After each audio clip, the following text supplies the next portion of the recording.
नमस्कार मंडळी. यंदा मकर संक्रांती 14 जानेवारी रोजी येत आहे. विशेष बाब म्हणजे याच दिवशी एकादशी तिथीचा योग देखील आहे आणि याच कारणामुळे अनेक भाविकांमध्ये मोठा संभ्रम निर्माण झाला आहे की मकर संक्रांतीला खिचडी करायची की नाही, तांदळाचे दान करावे का टाळावे. चला तर मग शास्त्राच्या आधारे नेमकं उत्तर जाणून घेऊया. मकर संक्रांतीच्या दिवशी सूर्य धनु राशीतून मकर राशीत प्रवेश करतो आणि याच दिवसापासून सूर्य उत्तरायण होतो आणि शास्त्रानुसार हा काळ देवांचा दिवस मानला जातो.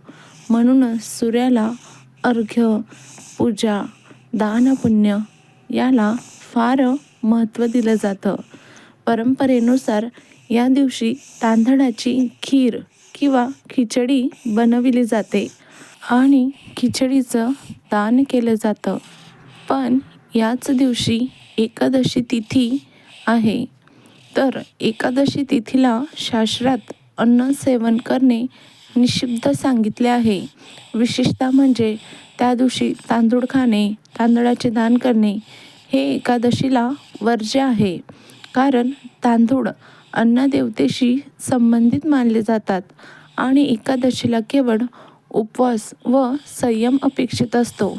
म्हणूनच यंदा मकर संक्रांतीच्या दिवशी खिचडी खाणे किंवा दान करणे योग्य ठरत नाही. पण तुम्ही मकर संक्रांतीच्या दिवशी दुसऱ्या काही गोष्टी दान करू शकतात. मग संक्रांतीचं दान कसं करायचं, तर शास्त्र स्पष्ट सांगते. एकादशीच्या दिवशी तीळ, गूळ, शेंगदाणे यांचे दान करावे. सूर्याला अर्घ्य देणे अत्यंत शुभ आहे. तसेच खिचडीसाठी लागणारे तांदूळ, डाळ घरातील देवघरात बाजूला ठेवावेत.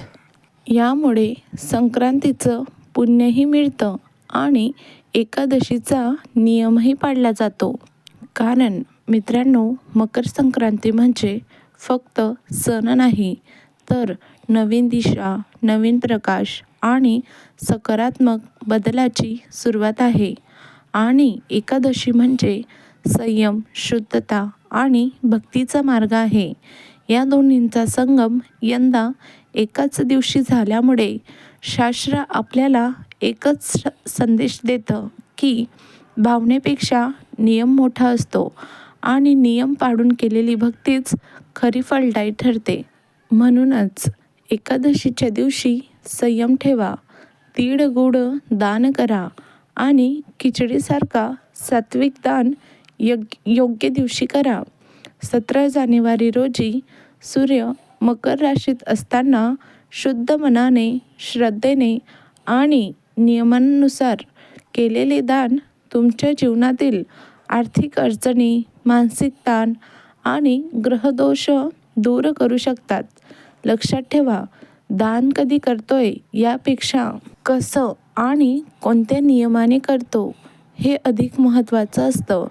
नियम पाळा, श्रद्धा ठेवा आणि संक्रांतीच्या या पावन पर्वावर तुमच्या जीवनात सुख, समाधान आणि समृद्धी नक्कीच येईल. सर्वांना मकर संक्रांतीच्या हार्दिक शुभेच्छा.